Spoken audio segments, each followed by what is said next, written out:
Good morning students. Apex college Makrana की online classes में आप सभी छात्र छात्राओं का हार्दिक स्वागत अभिनंदन है। आज हम नई यूनिट का अगला टॉपिक स्टार्ट करेंगे, जिसमें हम RMS value, root mean square velocity और कुछ इस प्रकार से मॉलिक्यूल्स के बारे में पढ़ेंगे।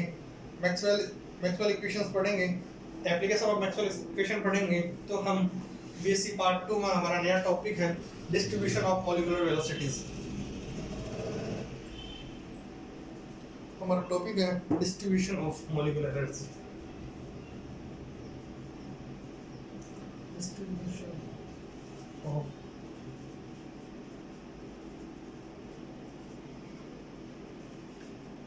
ठीक है, वेलोसिटीज सॉरी मॉलिक्यूलर वेलोसिटी।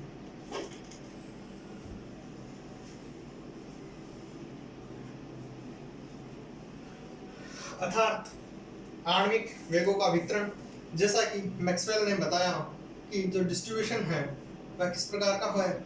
उन्होंने दो प्रकार की बताई, रूट, मीन, स्क्वायर। हम नाम से लिख लेंगे, रूट, मीन, स्क्वायर। मतलब इधर ध्यान देना, सबसे पहले क्या आएगा, रूट, फिर मीन आएगा। तो हम मान लें v1 square plus v2 square plus यहाँ तक bn, यहाँ पे क्या आएगा इसका, ये क्या है, रूट मीन, और उसका भी क्या है, स्क्वायर है। ये क्या है, रूट मीन स्क्वायर। अर्थात हमें नाम से पता है कि रूट, मीन और स्क्वायर इस प्रकार है। मैक्सवेल ने कुछ हाइपोथेसिस दी कि गैस के किसी भी परिमित आयतन में अणुओं की संख्या क्या होती है। सबसे बताया कि परिमित आयतन में अणुओं की संख्या बहुत अधिक होती है, अणुओं की संख्या बहुत अधिक होती है। दूसरा बताया कि अणु अपने विस्तार की तुलना में वृत्त दूरियों से दूर रहते हैं और वह एक कंटिन्यूअस मोशन में रहते हैं। कहा कि जो कैसे रहते हैं, दूर रहते हैं, और कैसे रहते हैं, कंटिन्यूअस मोशन करते रहते हैं। एक गैस के समस्त अणु समान होते हैं, जिन्हें अति लघु आकार के गोलाकार दड़ के, मतलब जो भी गैस के पार्टिकल्स होंगे कैसे होंगे, समान होंगे, और हम उनको क्या मान सकते हैं, सॉलिड स्फीयर। क्या मान सकते हैं, सॉलिड स्फीयर। चौथी हाइपोथेसिस थी, जब वह आपस में टकराते हैं तो वह केवल उस अवस्था को छोड़कर एक दूसरे पर बल नहीं लगाते। अर्थात जब वह, जैसे कि ये कोई बॉक्स है, इसमें इन दोनों में टक्कर हुई तो न्यूटन का थर्ड लॉ क्या है, रिएक्शन, एक्शन रिएक्शन पे है। इसके अलावा ये एक दूसरे पे फोर्स नहीं लगाते। सबसे पहले छोटे होते हैं, उनके बीच में दूरी बहुत होती है, जो मोशन होती है कंटिन्यूअस होती है, और जो बल होता है केवल एक ही कंडीशन में लगता है, जब वो एक दूसरे से टकराते हैं। और चौथा है कि अणुओं के एक दूसरे से तथा पात्र की जो दीवारें हैं, जो इसके दीवार से, उसमें क्या होगी, प्रत्यास्थ टक्कर होगी। क्या होगा, इलास्टिक कोलिजन। कैसा, इलास्टिक कोलिजन होगा। उन्होंने कहा कि यदि हम कोई स्मॉल वॉल्यूम ले ले, क्या ले ले, स्मॉलर वॉल्यूम dv। क्या, यदि हम किसी भी कंटेनर का वॉल्यूम स्मॉल dv ले ले, कितना ले ले, स्मॉल dv ले ले, तथा अणुओं की संख्या dn ले ले। क्या ले ले, dn। यदि हम अल्पांश वॉल्यूम अर्थात पार्शियल वॉल्यूम क्या ले ले, dv, तथा अणुओं की संख्या, उसमें अणुओं की संख्या क्या ले ली, स्मॉल dn। क्या ले ले, स्मॉल dn। तो स्मॉल dn इक्वल टू क्या होगा, n इंटू dv। क्या होगा, n इंटू dv। अर्थात n क्या हुआ, dn बाई dv। क्या हुआ, dn बाई dv।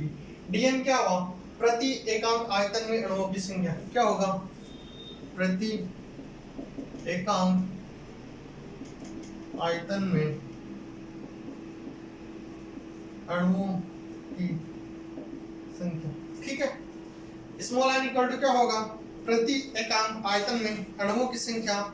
अगली पोस्टुलेट दी कि आणविक वेगों की सभी दिशाओं में समान रूप से समप्रभव्य होती है, अर्थात उनकी चाल, सब उनकी जो वेलोसिटी है के सब जो भी जो वेलोसिटीज की वैल्यू आएगी, किसकी वेलोसिटीज की, किसकी वेलोसिटीज की वैल्यू और पॉसिबल आएगी, क्या आएगी, जितनी हो सकती है उतनी आएगी। अगला कहा कि यदि वेलोसिटीज का परिमाण क्या हो, c हो, क्या हो, c स्क्वायर हो, यदि x y z तीनों डायरेक्शन में करें मोशन, समझ कीजिए x y and z, यदि उनका परिमाण क्या हो, c स्क्वायर इक्वल टू क्या होगा, x square plus y square plus z square हो।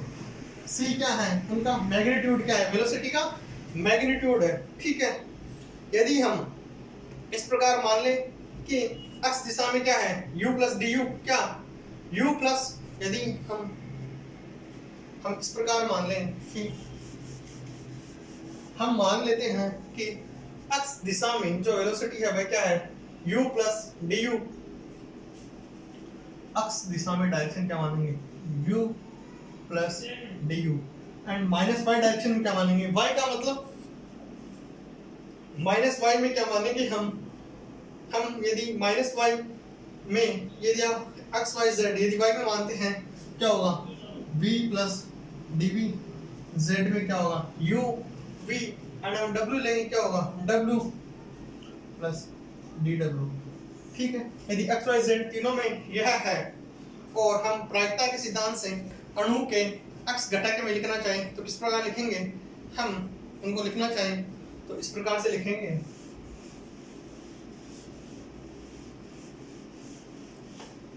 हमने x, y and z direction में यदि वेलोसिटीज को मान लिया तो हम लिखेंगे probability velocity of u v and w equal to f is function of u,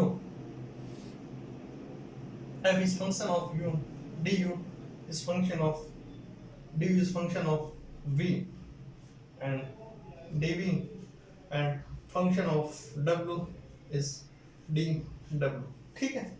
यदि हम इसको इस प्रकार करते हैं तो हम लिख सकते हैं f u function of v function of d u d v d W.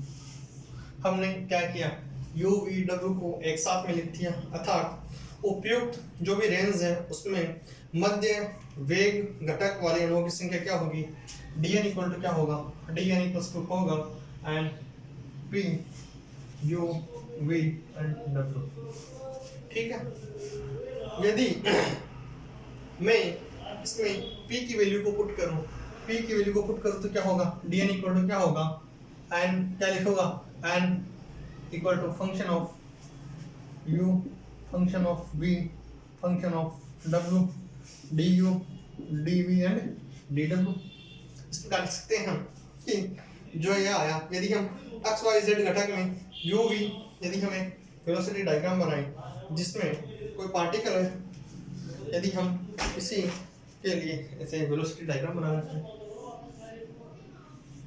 x y and z, यदि इसका रिजल्टेंट क्या है c, तो इस प्रकार से हम यदि वेलोसिटी डायग्राम बनाना चाहें तो जो वैल्यूज आएगी वह किस प्रकार से आएगी, अर्थात जो रो आएगा, रो क्या है, रो को क्या लिखेंगे, dn by du dv and dz equal to क्या आएगा, and f of u f of v f of w, जो कि v जो रो है, रो क्या है, रो वेग की दिशा पर निर्भर नहीं करता, यह क्या है, वेग वेलोसिटी स्पेस में है, तो यदि जैसा स्पेस में माने हम उसी डायग्राम में यदि एक इस प्रकार से बना दें पार्टिकल,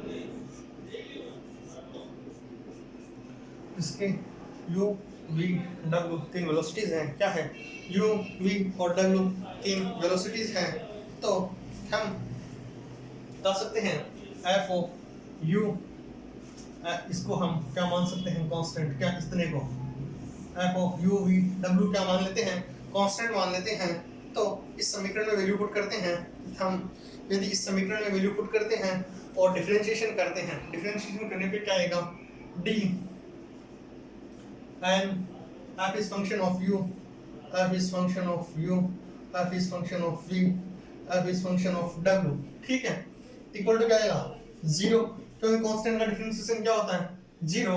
यदि हम इसका पार्शियल डिफरेंशिएशन करना चाहें तो वह किस प्रकार से आएगा, f of u F of W. हाँ, हम क्या कर रहे हैं, एक को छोड़ दिया, दो को छोड़ दिया, एक को ले लिया। अब इसका क्या होगा, हम यू का कर रहे हैं, एफ ऑफ डी यू क्या होगा, del f of u by del u into d u.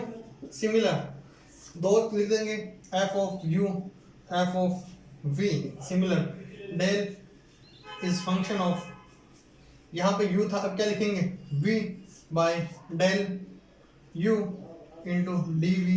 Similar z के लिए भी लिख लेंगे, ठीक है। यदि मैं इसमें f ऑफ, यदि हम इसमें इसका डिवाइड करें, किसका, यदि इसका डिवाइड करेंगे तो सब में ये दो कट जाएंगे, इसमें ये दो कट जाएंगे, आगे वाले में ये से दो कट जाएंगे। जो हमारे पास रिजल्टेंट आएगा, हमारे पास जो रिजल्टेंट वैल्यू आएगी, जो रिजल्टेंट आएगा वह कुछ इस प्रकार से आएगा। जो रिजल्टेंट आएगा वह आएगा 1/f ऑफ u, क्योंकि यहाँ पर 1/f ऑफ v है, w है, u नहीं है, तो क्या आएगा 1/f of u del f of u by du into du।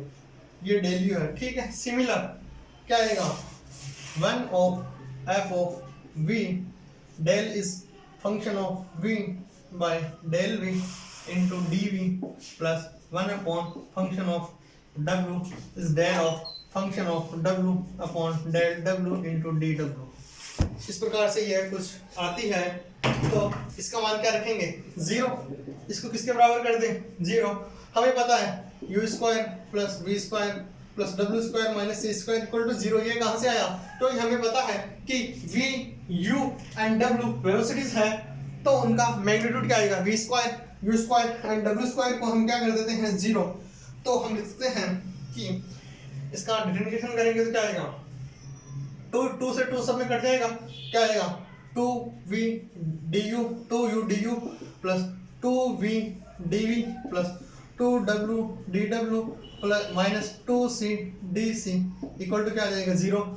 यदि सब में 2 का भाग दे दें, क्या करें, सब में 2 का भाग दे दिया जाए, सब में 2 का भाग दे दिया जाए, तो क्या बचेगा u du प्लस क्या बचेगा, यदि c क्या है, ये बराबर में c था, बराबर में c था तो c क्या है, कांस्टेंट। कांस्टेंट का डिफरेंशिएशन क्या होता है 0, तो क्या होगा u du plus v dv plus w dw equal to 0।